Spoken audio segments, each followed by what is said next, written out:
How are you doing today? Welcome to my channel, Medium Mind with NK.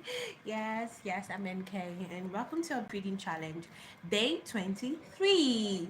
How are you doing? How is your family, work, school, everything with you? Yes. So yesterday I was quite absent. I was absent actually because, yeah, I was somewhat under the weather, so I couldn't. I tried, but I was it's like, let me just take a day rest. Yeah, so because if I had come out, if I had shown my face, you wouldn't have loved the way I looked. Yeah, I was looking so weird. But thank God for the strength today. I'm good. By God's grace, I'm good. I'm better. So, yes, we are still on the book How to Win Friends and Influence People by Dale Carnegie, and it's been an interesting time. I'm so glad we've been doing this. I'm so glad. So if you've not joined us, please join us. Join our online book reading club. It's fun, just to have you yourself instead of you watching your phone. Your phone is doing the watching for an hour, at least less than an hour. So um, we're on the part four of how to win friends and influence people. And the part four, I think it will be much more beneficial to those who are, in leadership positions. So the part four is all about changing people without giving offense or arousing resentment. So if you are the kind of person who loves to see positive changes in people you're working with or the people around you, be it in your home, be it in your workplace, okay, you want to correct someone, but you don't want it to be in a negative way. You don't want to come out negative. You want the person to be able to, understand why you're pushing for the change. Then this part four is totally for you. So how to change people without giving offense or arousing resentment. Yeah, so the last time we read the first principle of part four, which is all about giving honest, begin with praise, give honest appreciation, begin with praise. So if you want to be able to correct someone, on a flaw or on one of their mishaps, don't just get right to it, okay? Don't just get right into it. Begin with praise. Look for something that that they've done that is worthy of appreciation first. Then you can now get into what you feel that they could do better. Okay, yeah. So that's what the first principle was about. So we're going to the second principle for today, and I'm going to go off mic, okay? I'm going to go off mic, and once I'm done reading it, I'm going to share my views with you.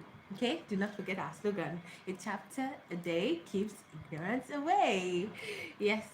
So I'm so glad you guys are doing this with me. So pick a book. If you have a book lying around you somewhere, pick a book, okay? Just one chapter to do you a lot of good. Talk to you soon.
I'm back.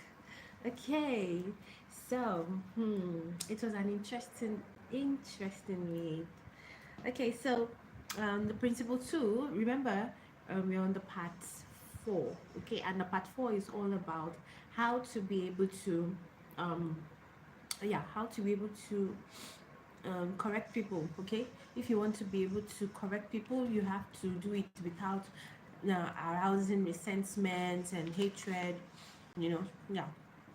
So the how to be able to teach without giving offense or arousing resentment. Yeah. So like I said, this part four could be beneficial for those in leadership positions. Okay, particularly for those in leadership positions. Generally, we can apply it, you know, in any area of our lives. So the principle one was all about, giving, beginning with praise, giving honest appreciation. Okay, so if you want to change someone's behavior or attitude, don't get right into it. Begin with praise. Try an icebreaker, something that okay, if I say this, it's not gonna it's going to ease the tension in a way, and then you can now get right into what you would like them to correct, or what you like to be corrected. Then the principle two, which I just studied right now, okay, is all about calling attention to people's mistake indirectly. Okay, if you want to be able to call out a mistake that someone has made, you know do it indirectly. Okay, so sometimes what Dale Carnegie tries to explain here is, sometimes when people try to criticize, when they try to criticize, they um first of all they try to, yeah, they start with something good, like, oh, you did well today, oh, you did well in your results, but your mathematics subject was quite low.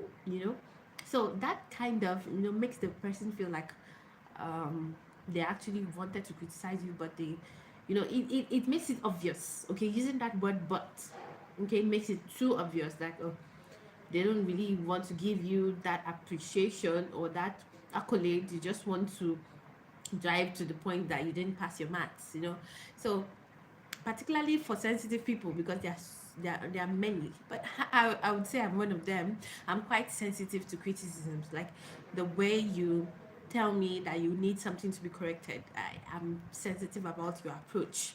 Yeah, so if you never know who will be sensitive to criticism or not, so it's better you are able to structure your sentence in a way that the person doesn't feel bad at the end of the day. Of course, criticism is good. Everybody knows that criticism helps you to change something in you. Okay, but there's a way you can be able to say it in a way that the person accepts it and the person works towards correcting it. Okay, so if you're saying, oh, I'm so glad about your results this semester. I feel like you did well, and I'm sure that if you work harder next semester, you will do way better. You will do way better in your mathematics. So something like that. Okay, yeah, so that's what the Dale Carnegie tries to um inform us here in this chapter. Call attention to people's mistakes indirectly. Okay, don't be direct. If you're direct, it could arouse resentment. If you're direct, it could cause it could cause them to not even accept the correction. They might even do worse. They might end up doing worse than this. So yeah, so that's what this principle is about. Yeah, so it was quite an interesting read. So we're almost done with this book. Please, if you have a book you'd like to recommend for us to read next, feel free to share in the comment section. All right, so I'll talk to you guys again tomorrow. Yeah, tomorrow I'm pretty sure I'm gonna be way better. It's a Monday, and that sentence I just made sounds ironic, but let's pray and hope it goes well. Yeah. So have a blessed week, guys. God be with you. God bless you. Thank you for joining me on this book reading challenge. Let's see if we can make it to 100 days. What do you think? We're on day 23, so Feels like it's good. That's a long journey, but I'm sure we're going to make it. So take care. God be with you. God bless you. I'll see you tomorrow. Bye.